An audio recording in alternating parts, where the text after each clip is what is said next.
आप देख रहे हैं इंडिया टाउन न्यूज, भारत की बात। नमस्कार, स्वागत है आपका इंडिया टाउन न्यूज में। मैं हूं आपके साथ संजना कुशवाहा। कांग्रेस प्रदेश अध्यक्ष दीपक बैज ने छत्तीसगढ़ की भाजपा सरकार पर तगड़ा हमला बोला। मुद्दा है शिक्षा व्यवस्था से लेकर महिला सम्मान और किसानों की परेशानी। जी हां, कांग्रेस प्रदेश अध्यक्ष दीपक बैज ने जगदलपुर में प्रेस कॉन्फ्रेंस कर साफ कहा है कि सरकार का युक्तियुक्तकरण रोजगार खत्म करने की साजिश है। सिंदूर बांटने का ड्रामा महिलाओं का अपमान है और खाद बीज की किल्लत से किसान बेहाल। अब कांग्रेस इन मुद्दों पर प्रदेश भर में आंदोलन करने वाली है। देखिए हमारी खास रिपोर्ट सिर्फ हमारे साथ।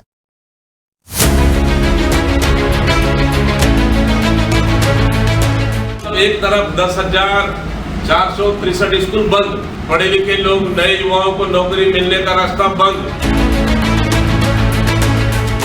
घर घर सिंदूर बांटने से अच्छा अगर घर घर शिक्षा पहुंचाते तो शायद बेहतर हो,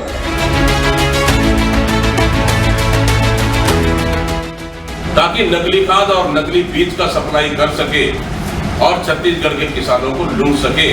क्या यही मोदी की गारंटी है? क्या छत्तीसगढ़ में इन दिनों कांग्रेस ने सरकार के खिलाफ मोर्चा खोल दिया है। वजह भी गंभीर है। एक तरफ शिक्षा व्यवस्था को लेकर सवाल, दूसरी ओर महिलाओं की अस्मिता से जुड़ा मुद्दा और ऊपर से किसानों को खाद बीज की किल्लत। कांग्रेस प्रदेश अध्यक्ष दीपक बैज ने जगदलपुर में प्रेस कॉन्फ्रेंस कर भाजपा सरकार पर जमकर हमला बोला। दीपक बैज ने बताया कि सरकार शिक्षा व्यवस्था को चौपट करने में जुटी हुई है। उन्होंने कहा कि युक्तियुक्तकरण के नाम पर 45,000 से ज्यादा शिक्षकों के पद खत्म हो जाएंगे और 10,000 स्कूल बंद हो सकते हैं। उनका कहना है कि यह सब इसलिए किया जा रहा है ताकि नई शिक्षक भर्तियां ना करनी पड़े। इससे आदिवासी अंचल, खास तौर पर बस्तर और सरगुजा के बच्चों की पढ़ाई पर बड़ा असर पड़ेगा। उन्होंने समझाया कि प्राइमरी स्कूलों में 18 विषय होते हैं जिन्हें अब 2 ही शिक्षक पढ़ाएंगे। यह मुमकिन नहीं है।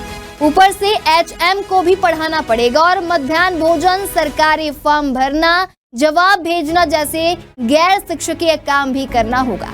इससे बच्चों की पढ़ाई बुरी तरह से प्रभावित होगी। वहीं दीपक बैज ने चेतावनी दी है कि कांग्रेस इसका विरोध पूरे प्रदेश में चरणबद्ध आंदोलन के जरिए करेगी। गजब वही सरकार का सुशासन दिया।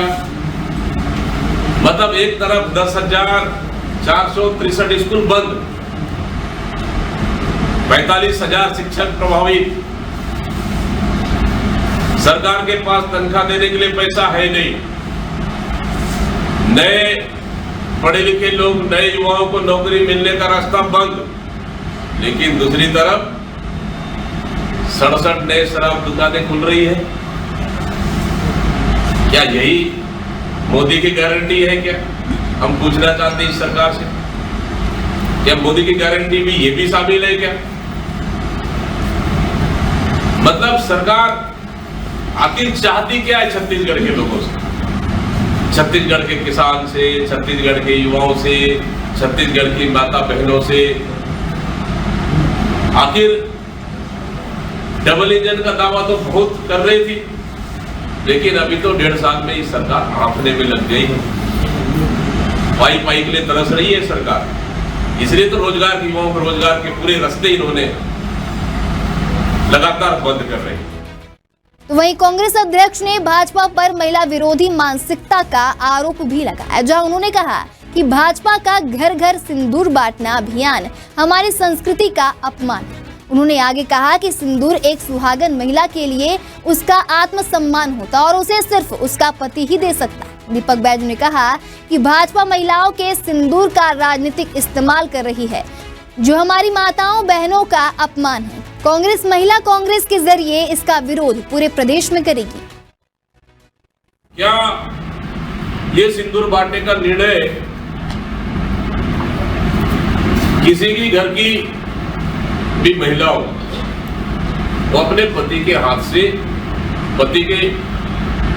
हाथ से लाया हुआ सिंदूर ही वो उपयोग में कर लाते हैं, या फिर स्वयं मार्केट से, बाजार से खरीद के लाते और पति के नाम से ही उस सिंदूर को लगाते हैं। लेकिन भारतीय जनता पार्टी के नेता सिंदूर बांटने जा रहे, ये कौन सा निर्णय हुआ?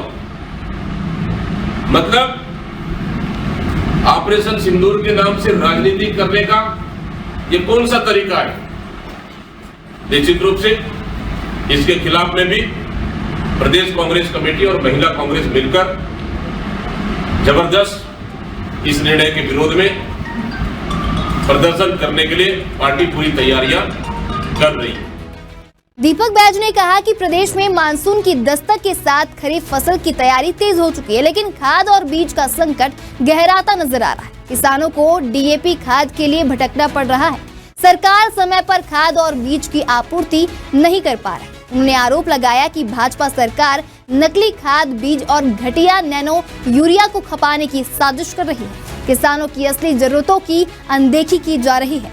वहीं केंद्र सरकार ने भी छत्तीसगढ़ को जरूरत के मुताबिक डीएपी देने से मना कर दिया है और राज्य सरकार ने चुप्पी साध रखी है। दीपक बैज ने चेतावनी दी है कि अगर एक हफ्ते के भीतर सभी सोसाइटी में खाद बीज की व्यवस्था नहीं हुई तो कांग्रेस बड़ा आंदोलन करेगी। लेकिन दुर्भाग्य इस सरकार में, डबल इंजन की सरकार में, कि सरकार पहले से कह दिया जाता है कि इस समय खाद बीज की कमी होगी।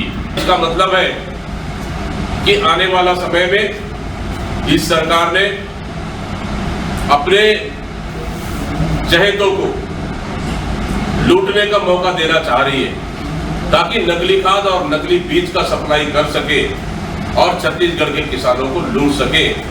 इसलिए खाद बीज की कमी सबसे बड़ा चिंताजनक है। तो कुल मिलाकर कांग्रेस ने शिक्षा, महिला सम्मान और किसानों के मुद्दे पर सरकार को तीन तरफा घेरा है। अब देखना यह होगा कि सरकार इन सवालों का जवाब देती है या कांग्रेस का आंदोलन और तेज होगा। जगदलपुर से निखिल देवांगन की रिपोर्ट। फिलहाल अभी के लिए इतना ही। अगली बार फिर हाजिर होंगे एक नए विषय को लेकर। तब तक के लिए देखते रहिए इंडिया टाउन न्यूज, भारत की बात।